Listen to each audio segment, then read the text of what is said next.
Cancer को लेकर दुनिया भर में नई नई खोजें हो रही हैं। रूस ने कैंसर वैक्सीन बनाने का दावा किया है तो ब्रिटेन में भी कैंसर वैक्सीन के ट्रायल्स अंतिम स्टेज में चल रहे हैं। भारत में करीब 6 कैंसर से सुरक्षा देने वाला HPV वैक्सीनेशन कार्यक्रम चल रहा है। इसके अलावा AI की मदद से कैंसर के खिलाफ नई नई तकनीक विकसित करने का काम भी बड़ी तेजी से चल रहा है। तो क्या वाकई में अब ये कहना होगा कि कैंसर से डरना नहीं चाहिए? क्या कैंसर को अब लाइलाज कहना जारी रखना चाहिए या बंद कर देना चाहिए? आज वर्ल्ड कैंसर डे है। मेरा नाम है दीपक डोभाल, आप देख रहे हैं आपकी खबर आपका फायदा, और आज हम कर रहे हैं इसी मुद्दे पर बात।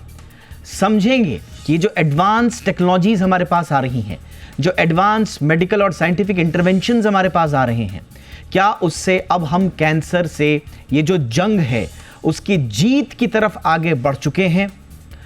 क्या रिस्क अभी और बढ़े हैं? क्या हमारी जो लाइफस्टाइल में चेंजेस हो रहे हैं उससे कुछ नए मोर्चे, कुछ नए कॉजेज भी पैदा हो रहे हैं? आज विस्तार से इस पर चर्चा करेंगे।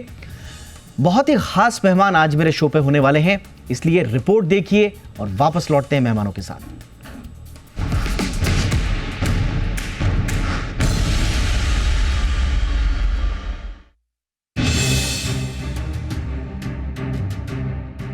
कैंसर एक ऐसी बीमारी जो हर साल लाखों लोगों की जान ले लेती है। WHO के मुताबिक साल 2022 में लगभग 1 करोड़ लोग कैंसर की वजह से अपनी जान गंवा चुके हैं। यानी हर 6 में से 1 की मौत किसी न किसी कैंसर की वजह से हो रही है। लेकिन अब नई रिसर्च और एडवांस टेक्नोलॉजी इस खतरनाक बीमारी से जंग को आसान बना रही है। रूस का दावा है कि उसने कैंसर की वैक्सीन बना ली है। रिपोर्ट्स के मुताबिक ये एक mRNA वैक्सीन है। इस वैक्सीन को बनाने में AI की मदद ली गई है। ये वैक्सीन अलग अलग तरह के कैंसर के लिए बनाई गई है। रूस का कहना है कि वो अपने नागरिकों को फ्री में वैक्सीन देगा। इसके क्लिनिकल ट्रायल से पता चला है कि वैक्सीन से कैंसर ट्यूमर का इलाज करने में मदद मिल सकती है। इस वैक्सीन को गैमालिया नेशनल रिसर्च सेंटर के वैज्ञानिकों ने बनाया है। दूसरी तरफ ब्रिटेन ने भी दावा किया है कि वो कैंसर की वैक्सीन बना रहा है, जो अब फाइनल स्टेज में है। इस वैक्सीन के जरिए ब्रेन कैंसर को रोका जा सकता है। ब्रिटेन का ये भी दावा है कि ये वैक्सीन कैंसर सेल को 20 साल पहले ही रोक सकती है। अप्रैल 2024 में फ्लोरिडा यूनिवर्सिटी के वैज्ञानिकों ने पहली बार मेलानोमा कैंसर वैक्सीन का ट्रायल किया था। कैंसर वैक्सीन बनाने के लिए mRNA तकनीक का इस्तेमाल किया जा रहा है। 4 फरवरी यानी वर्ल्ड कैंसर डे के मौके पर दुनिया भर में इस बीमारी से बचाव और इलाज पर चर्चा हो रही है। खास बात यह है कि हम कैंसर के रिसर्च के गोल्डन एज में प्रवेश कर चुके हैं। यानी रिसर्च और मेडिकल साइंस में ऐसी नई खोज हो रही है जो लाखों जिंदगियां बचा सकती हैं। एक नई स्टडी के मुताबिक 1975 से 2020 के बीच ब्रेस्ट, सर्वाइकल, कोलोरेक्टल, लंग और प्रोस्टेट कैंसर से करीब 60 लाख मौतें रोकी गईं। इसे बेहतर स्क्रीनिंग के जरिए रोका जा सकता है। रिसर्च में सामने आया कि 10 में से 8 मौतों को सिर्फ समय पर जांच और स्क्रीनिंग से रोका जा सका। ऐसे में कैंसर से बचने के लिए समय समय पर स्क्रीनिंग कराना बेहद जरूरी है। फेफड़ों के कैंसर की जल्दी पहचान के लिए लो डोज CT स्कैन कराया जा सकता है। साथ ही लिक्विड बायोप्सी के जरिए 18 तरह के कैंसर की पहचान की जा सकती है। ये एक साधारण ब्लड टेस्ट होता है। स्टूल टेस्ट के जरिए कोलोरेक्टल कैंसर की पहचान की जा सकती है। यही नहीं, अमेरिका की FDA ने जीनोस्कोपी का कोलोसेंस और गार्डेंट हेल्थ का शील्ड टेस्ट अप्रूव किया है, जो कोलोरेक्टल कैंसर की जल्दी पहचान कर सकता है। आज के समय में आर्टिफिशियल इंटेलिजेंस कैंसर रिसर्च और इलाज में बड़ा रोल निभा रहा है। स्वीडन में हुई एक स्टडी में AI ने 20% ज्यादा कैंसर केस पकड़ने में मदद की। यही नहीं, अमेरिका की नेशनल हेल्थ रिसर्च टीम ने एक AI टूल बनाया है जो इम्यूनोथेरेपी के असर को पहले ही पहचान सकता है। सिर्फ इलाज ही नहीं, वैक्सीन भी कैंसर से बचाव में बड़ी भूमिका निभा रही है। HPV वैक्सीन सर्वाइकल कैंसर से 97% तक बचाव करता है। Hepatitis B vaccine liver cancer का खतरा 95% तक कम कर देता है। बायोएनटेक की लंग वैक्स स्मोकर्स के लिए खास वैक्सीन जो लंग कैंसर से बचाने में मदद कर सकती है। लंग वैक्स और लिंच सिंड्रोम से जुड़े कैंसर की जल्दी पहचान होने पर इसका इलाज किया जा सकता है। डॉक्टर्स का कहना है कि कैंसर की जल्दी पहचान ही इसे हराने का सबसे बड़ा हथियार है।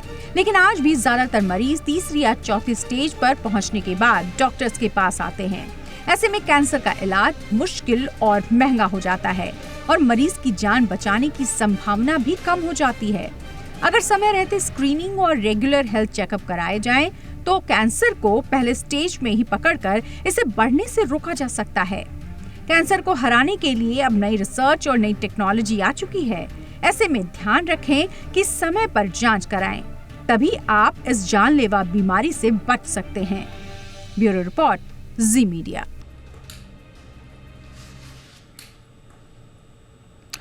बहुत ही खास मेहमान इस वक्त हमारे साथ जुड़ चुके हैं। स्वागत करते हैं बहुत ही खास मेहमान आज के doctor Sudhir Kumar Rawal, medical director हैं Rajiv Gandhi cancer institute and research centre के, देश के बहुत ही जाने माने कैंसर सर्जन। बहुत बहुत स्वागत है डॉक्टर रावल आपका हमारे शो पे सर। हमारे साथ हैं डॉक्टर अभिषेक गुलिया जो कि डायरेक्टर हैं रेडिएशन ऑन्कोलॉजी मैक्स हॉस्पिटल के। आप भी जाना मचाना नाम है कैंसर रिसर्च और कैंसर से जुड़ी हुई बीमारियों को ठीक करने की दिशा में जो लोग काम कर रहे हैं, आप भी एक बड़ा नाम उनमें। बहुत बहुत स्वागत है डॉक्टर गुलिया। हमारे साथ हैं देश की जानी मानी oncologist doctor Shubhi Jain, consultant clinic oncology पाक हॉस्पिटल से। Doctor Shubhi Jain, good evening ma'am, बहुत बहुत स्वागत है आपका भी हमारे शो पे।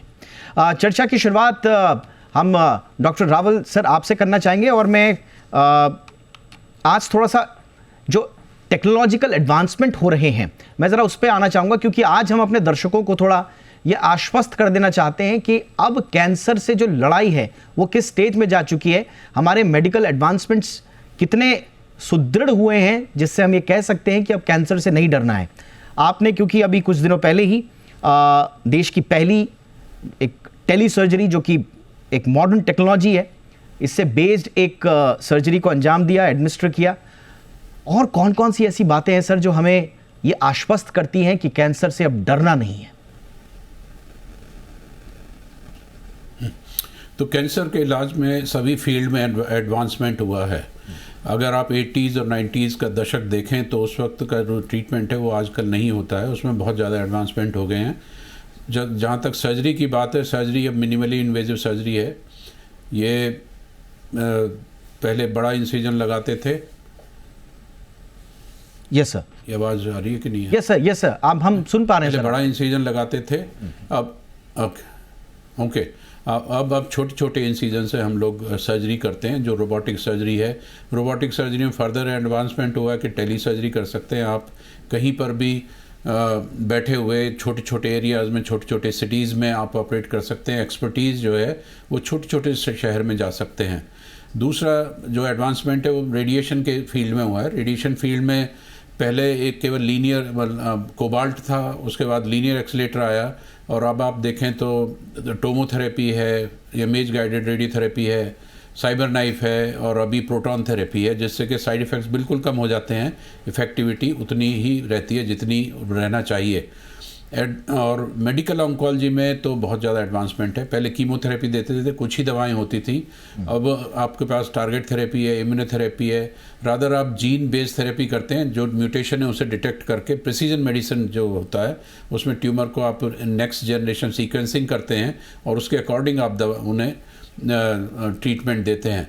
मॉलिकुलर लेवल पे बहुत ज़्यादा एडवांसमेंट हुए हैं जो कि पहले नहीं थे, और उसकी वजह से आप आज वैक्सीन भी सोच रहे हैं जो रशिया ने कहा है अभी, हालांकि उसमें बहुत टाइम है, और मैसेंजर आरएनए पर से वैक्सीन को आप ये नहीं कह सकते कि बहुत ज़्यादा एक्साइट हों, क्योंकि उसके साइड इफ़ेक्ट्स भी हो सकते हैं। लेकिन एडवांसमेंट इतना हो गया है कि आगे जो कोई ना कोई ऐसी चीज़ आएगी जिसमें कि आप होप कर सकते हैं कि पेशेंट को बहुत ज़्यादा सर्वाइवल बढ़ेगा और उससे डिटेक्शन में भी फ़ायदा होगा। आजकल ऐसे टेस्ट पर ट्रायल चल रहे हैं कि आप ब्लड लीजिए 2 ml और जीन सीक्वेंसिंग करिए, और उसमें you will come to know कि उस बॉडी में कैंसर है कि नहीं है। वो ट्रायल हमारे यहाँ भी है, हमने कुछ पेशेंट्स में किया था। जब वो पॉजिटिव निकला तो हमने पेट स्कैन कराया, तो कई पेशेंट ऐसे पकड़े गए जिनके कैंसर था लेकिन कोई सिम्टम नहीं था। तो जिस तरह ये आगे डेटा आएंगे तो we can think that we can detect cancer very early and treat them in a different way, and we can definitely feel for curing these patients. Also with the time, the cancer is becoming chronic disease like diabetes and hypertension, blood pressure, जिसमें आप दवा देते रहिए, patient ठीक रहेगा and survival will be many many years. तो ये वो सारे फ्रंट हैं जहां पर हमने काफ़ी कुछ काम किया है, काफ़ी कुछ हासिल किया है। डॉक्टर गुलिया, मैं आपके पास आना चाहूँगा सर। अभी जिसका सर ने भी जिक्र किया और इससे बड़ा रिवोल्यूशनरी कहा जा रहा है, ये जो पर्सनलाइज मेडिसिन यानी कि टेलर टू ईच पेशेंट, क्योंकि प्रॉब्लम यही कही जाती है कैंसर में कि हर किसी का जेनेटिक प्रोफाइल अलग अलग होता है, लेकिन आज जो जीनोमिक रिसर्च आ रही है वो अलाउ कर रही है हमें ट्रीटमेंट बिल्कुल कस्टमाइज्ड बेसिस पे। तो ये बताइए सर, ये कितना रिवोल्यूशनरी है और इससे कितनी मदद मिलेगी हमें कैंसर को हराने में? देखिए, पिछले लगभग 1.5 दशक में जो कैंसर का ट्रीटमेंट है उसमें अगर मैं ये कहूँ कि सबसे ज़्यादा उन्नति हुई है एज़ कम्पेयर टू दूसरी जो मेडिकल स्पेशलिटीज़ हैं, तो मैं गलत नहीं होगा। बहुत ज़्यादा काम चल रहा है और अब ट्रीटमेंट पहले के बनस्पत बहुत ज़्यादा इंडिविजुअलाइज्ड हो गया है। अब इंडिविजुअलाइज्ड से हमारा मतलब ये होता है कि हर व्यक्ति का कैंसर अलग कैंसर होता है। कोई भी कैंसर, 2 कैंसर्स एक जैसा नहीं होते। सो इसीलिए ट्रीटमेंट सबका एक जैसा क्यों? ऐसा क्यों ना किया जाए कि सब व्यक्तियों को उनके कैंसर के अनुरूप ही इलाज दिया जाए। ना सिर्फ वो साइड इफ़ेक्ट्स कम देगा बल्कि उसका जो प्रभाव है वो ज़्यादा होगा। इसी के चलते जो आजकल ट्रीटमेंट होता है कैंसर का, उसको हम बोलते हैं इंडिविजुअलाइज्ड या पर्सनलाइज्ड कैंसर। कैंसर के थोड़ा सा सैंपल लिया जाता है, उसमें देखा जाता है इसमें किस तरह के एंटीजेंस या मॉलिक्यूल्स वो एक्सप्रेस करता है, कैसे उस पर लगे हुए हैं। वो कैंसर का जो मॉलिक्यूल है, वो जो कैंसर का सेल है, उसके ही हिसाब से एक वैक्सीन या एक दवाई कह सकते हैं उसको डेवलप किया जाता है और उसको डेवलप करने के बाद वापस उसको पेशेंट की बॉडी में इंजेक्ट कर दिया जाता है, ताकि हमारा जो पेशेंट का इम्यून सिस्टम है जो उस कैंसर को नहीं देख पा रहा था, नहीं उसको पकड़ पा रहा था, जो उसको देख ही नहीं पा रहा था, तो उसको मारेगा कैसे? तो अब वो जो दवाई हमने दी है उससे उसको वो देख पाता है ताकि वो उसको प्रभावशाली ढंग से उसको ख़त्म कर सके। This is known as individualized या पर्सनलाइज्ड कैंसर ट्रीटमेंट। और आजकल तो ये होने लगा है और आगे आगे फ्यूचर में यही है कैंसर का ट्रीटमेंट। इससे ही हमें कैंसर में सफलता आगे मिलेगी। एब्सोल्युटली, यानी कि टारगेटेड थेरेपी में आप जो स्पेसिफिक जीन्स हैं या प्रोटीन्स हैं कैंसर सेल्स में, उनको आप टारगेट करके, ये एडवांसमेंट है। हम देखिए बार बार इसलिए कह रहे हैं कि एडवांसमेंट आया है ताकि कैंसर के नाम से बहुत ज़्यादा डर भी जाते हैं लोग। हिंदुस्तान में तो ये कहा जाता है अगर कोई खुदा ना खास्ता किसी को अगर कैंसर डिटेक्ट हो गया घर में, तो जितनी कमाई थी 1 या 2 पीढ़ी की वो सब चली जाएगी, घर बार लुट जाएगा। लेकिन ऐसा नहीं है। लेकिन मैं आऊँगा, इसके कॉस्ट पर भी आऊँगा, उस पर भी बात करूँगा। लेकिन एक महत्वपूर्ण बात, क्योंकि प्रिवेंशन की भी बोली सर ने, अभी डॉक्टर रावल ने भी इसका जिक्र किया कि प्रिवेंशन पे, न सिर्फ ट्रीटमेंट पे बल्कि प्रिवेंशन पे भी काम हो रहा है। मैम के पास हम इसी सवाल के साथ जा रहे हैं। Doctor Shubhi Jain ma'am, frontier इन प्रिवेंशन अभी कहा जा रहा है mRNA वैक्सीन्स को, बिल्कुल कोविड की तर्ज पर ही अब mRNA बेस्ड कैंसर वैक्सीन्स आ रही हैं। ये कितना रिवोल्यूशनरी है? और अभी जो रूस ने भी जो दावा किया है और अभी मेरे ख्याल से फाइनल स्टेज में चल रहे हैं ब्रिटेन के ट्रायल्स भी, ऑक्सफोर्ड जिसको कर रहा है, हम कितना इससे उम्मीद ज़्यादा हों? देखिए, मैं ये बोलना चाहूंगी दीपक जी कि ये काफी प्रीमेच्योर स्टेज में है अभी। तो हमें एक प्रीमेच्योर एक्साइटमेंट ना दिखाने की जगह हमें ये समझना चाहिए कि कैंसर का ट्रीटमेंट करना काफी मुश्किल है। बट रूस ने जो निकाली है वैक्सीन, इसके थ्रू हम इंडिविजुअलाइज ट्रीटमेंट कर सकते हैं जिसमें पेशेंट को ऑलरेडी कैंसर हो चुका है। लेकिन वैक्सीन का एक्चुअल मतलब होता है जब वैक्सीन प्रोफाइलैक्टिकली दी जाती है उन पेशेंट्स में जहां कैंसर ऑलरेडी नहीं है। बट इसको ट्रीटमेंट के तौर पे दिया जा रहा है, इसको वैक्सीन की तरह नहीं दिया जा रहा है। It is only meant for patients जिनको कैंसर डायग्नोसिस हो चुका है, और ये उन कैंसर पेशेंट्स में दिया जा रहा है एज अ सप्लीमेंट्री ट्रीटमेंट जहां ऑलरेडी कीमोथेरेपी, रेडियोथेरेपी चल रही है। ऑल्सो इस वैक्सीन के ट्रायल्स अभी सिर्फ माइस में हुए हैं, ह्यूमन ट्रायल्स नहीं है हमारे पास अवेलेबल, जिसकी वजह से हमें प्रीमेच्योर एक्साइटमेंट की वजह से इसको बहुत ज्यादा तवज्जो नहीं देनी चाहिए। And but yes, obviously I would like to say that it has a lot of scope of coming up, and mRNA vaccine के थ्रू हम इंडिविजुअलाइज ट्रीटमेंट आगे आने वाले टाइम में कर पाएंगे। एब्सोल्युटली मैम, ये बहुत इंपॉर्टेंट बात आपने बोली कि बहुत ज़्यादा ओवर एक्साइटमेंट में हम कहीं कॉम्प्लेसेंट ना हो जाएं कि भाई अब तो दवाई आ गई, अब तो टेक्नोलॉजी आ गई, अब तो हमारे पास वैक्सीन भी आ गई, तो अब जैसी मर्जी लाइफस्टाइल रख लो, जैसा मर्जी आप खान पान रख लो, जैसा मर्जी आप जीवन शैली रख लो, कैंसर होगा तो देखी जाएगी। ये भी स्थिति नहीं आनी चाहिए, इसलिए हमें अपने ओर से जो प्रिवेंशन है उस पर भी काम करना होगा। एक छोटे से ब्रेक के लिए मैं रुक रहा हूं, ब्रेक के उस पार अब क्योंकि हमने टेक्नोलॉजी सबकी बात कर ली, अब वापस आएंगे आम लोगों के लिए मिथ्स। बहुत सारे मिथ हैं, सिर्फ बूढ़े लोगों को ही कैंसर होता है, आज भी लोग बहुत मानते हैं कैंसर तो साहब जिनकी जेनेटिक हिस्ट्री है या हेरिडिटी है सिर्फ वही होगा, बाकी को नहीं होगा, यंगस्टर्स को नहीं होगा। बहुत सारी मिथ आज भी जुड़ी हुई हैं, उन सारी मिथ्स को हम कोशिश करेंगे उसका जवाब लें एक छोटे से ब्रेक के बाद।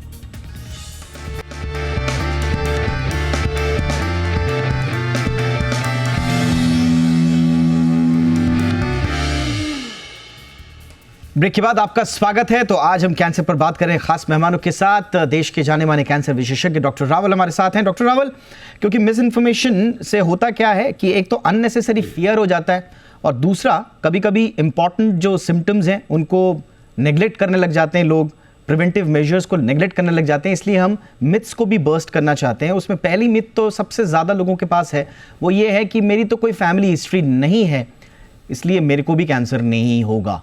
और उसी में कुछ लोग ऐसे होते हैं कि फैमिली में कैंसर है, बाप रे बाप, आपको तो 100% होगा। तो दोनों तरह की बातें हैं इसमें आप क्या कहेंगे सर? हाँ, ये बड़ा इम्पोर्टेंट क्वेश्चन है। और जहाँ तक सवाल कैंसर के होने की है, उसमें फैमिली में कुछ कैंसर होते हैं जो होते हैं, बहुत कम है पर ऐसे नहीं कि बहुत ज़्यादा हैं। और लेकिन कैंसर किसी को भी हो सकता है। जैसे जापानीज़ कहते हैं कि cancer is tax on life. आपकी सेल्स जब तक जिंदा हैं, आप सेल्स वर्क कर रही हैं, कोई भी सेल आपकी कन्वर्ट हो सकती है कैंसर में। और अगर देखा जाए तो बच्चों में जैसे हो जाता है, उनमें कोई एक्सपोजर नहीं है फिर भी बच्चों में हो जाता है। लेकिन कुछ सिंड्रोम्स हैं जिनकी हमेशा वो हाई रिस्क होते हैं, लाइक ब्रेस्ट कैंसर है या ओवरी कैंसर है, तो उनके जिस लेडी को उनकी मदर या और सिस्टर है तो उनमें हाई चांसेस होते हैं। प्रोस्टेट कैंसर भी इस तरह का होता है। अगर फादर को प्रोस्टेट कैंसर है तो जो उनके भाई हैं या लड़के हैं उनमें भी हाई चांसेस हो सकते हैं, बट ये नहीं है कि उनमें होगा ही। और ये ज़रूरी नहीं है कि अगर फैमिली हिस्ट्री है तो होगा ही, और ये भी ज़रूरी नहीं कि फैमिली हिस्ट्री नहीं है तो कैंसर नहीं होगा। कैंसर किसी में भी हो सकता है, उसकी कोई गारंटी नहीं है। इवन जो लाइफ स्टाइल जिनकी ख़राब होती है उनमें कैंसर होने के चांसेस बहुत ज़्यादा होते हैं। लेकिन ऐसा नहीं है कि अगर बिल्कुल आप सात्विक जीवन जी रहे हैं और आपने कोई वो स्मोकिंग नहीं की है या कुछ नहीं किया तब आपको नहीं हो, तब भी हो जाएगा। इसलिए चेकअप करना बड़ा ज़रूरी है। Right sir. ये नहीं सोचें कि आपको कैंसर नहीं होगा, और इससे भी नहीं डरें कि अगर कोई भी फैमिली में है और तो आपको कैंसर होगा ही होगा। बेस्ट है कि आप अपना चेकअप कराते रहें। कोई भी सिम्टम है उसे इग्नोर नहीं करें, कभी भी कोई तकलीफ है डॉक्टर को कंसल्ट करें। राइट सर, ये आपने बहुत महत्वपूर्ण बात बोली। दूसरा जो आजकल कहा जाता है कि और इसको लेकर मैं देख रहा हूँ कि थोड़ा सा एक भय भी है और इसको थोड़ा सा लोगों ने कमर्शियलाइज भी बहुत ज़्यादा कर लिया है कि आप ब्लड टेस्ट से ये पता कर सकते हैं कि आपको फ्यूचर में कैंसर होगा या नहीं। ऐसी भी बातें आ रही हैं। डॉक्टर गुलिया, इस पर प्रकाश डालें सर, क्या कोई ऐसा टेस्ट है जो बता देगा कि आपको फ्यूचर में होगा या नहीं? देखिए, अनफॉर्चुनेटली दुखद रूप से एक कोई ऐसा टेस्ट नहीं है आज की डेट में मौजूद जो हमें ये बता दे सटीकता से कि आगे जाके किसी को कैंसर होगा या नहीं।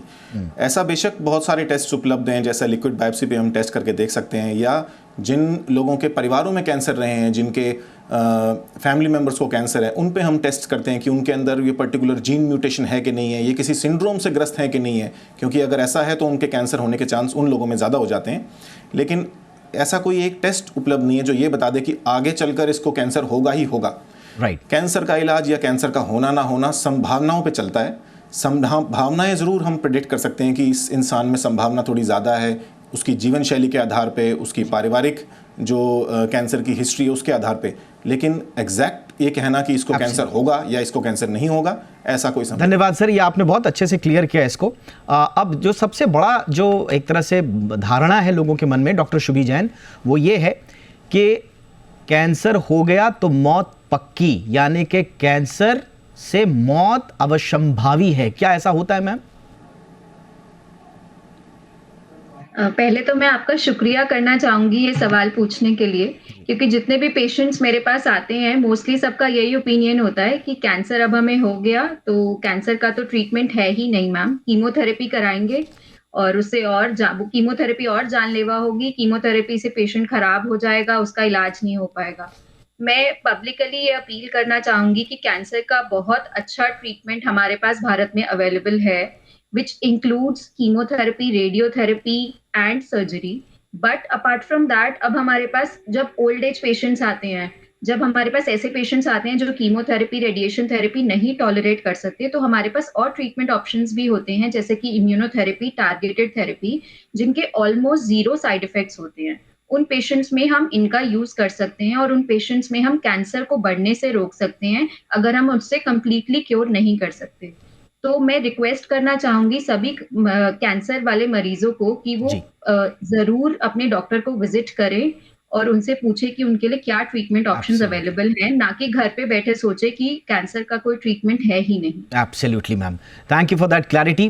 बहुत सारे मिथ हैं, लेकिन एक शो में उन सारे के सारे मिथ्स पर बात करना संभव नहीं, लेकिन हमने उन पहलुओं को छुआ जिससे आपको एक उम्मीद की किरण जरूर नजर आई होगी। और हमारा सिर्फ उद्देश्य यही है कि कैंसर से कोई डरे ना, आगे बढ़े, सिम्टम्स पर बात करे, स्क्रीनिंग कराए, डॉक्टर्स के पास जाए। नहीं होगा, अगर हो भी गया तो भी आप समय पर यदि आप इलाज शुरू कर दें, जीवन शैली में परिवर्तन कर दें, तो उसमें काफी आपको लाभ हो सकता है। बहुत बहुत धन्यवाद डॉक्टर शुभी जैन, वक्त निकाला मैम आपने। बहुत बहुत शुक्रिया डॉक्टर अभिषेक गुलिया, वक्त निकालने के लिए। डॉक्टर सुधीर कुमार रावल सर, बहुत बहुत धन्यवाद आपका वक्त निकालने के लिए हमारे लिए सर। आपकी खबर आपका फायदा में इतना ही, अपना ख्याल रखिएगा, नमस्कार।